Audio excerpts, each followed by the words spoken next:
কিরে ভাই, কেমন আছিস? হ্যাঁ, ভালোই আছি, কেটে যাচ্ছে কোনো রকমে।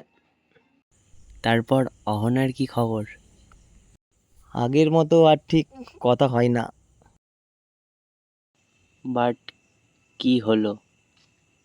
তুই তো সবই জানিস, কলকাতায় থাকে, একটু ভিআইপি কালচার, বড় রেস্টুরেন্ট, বড় মল, একটু চার চাকায় ঘুরবে এরকম কালচার, যেটা আমার পক্ষে সত্যিই এফোর্ড করা সম্ভব নয়। জানিস তো, পুরো ফ্যামিলিটাই চলে আমার বাবার ইনকামের উপর, আর আমি যেইটা ইনকাম করি সেই টাকা আমার থাকা খাওয়া করতেই সব শেষ। তাহলে আমি ওকে কীভাবে এফোর্ট দেবো? আমার পক্ষে সত্যিই সম্ভব ছিল না। আর আমি ওকে সেইভাবে কিছু দিতেও পারি না, যেই কারণে আজকে ও অন্য কারোর, আমি একা। আমাদের মতো কম টাকা ইনকাম করা ছেলেদের সাথে এটাই হয়, বুঝলি তো। ছাড়, যেটা হয় ভালোর জন্যই হয়। ও ভালো থাকুক। চল তাহলে আয়, আবার কোনো একদিন দেখা হবে।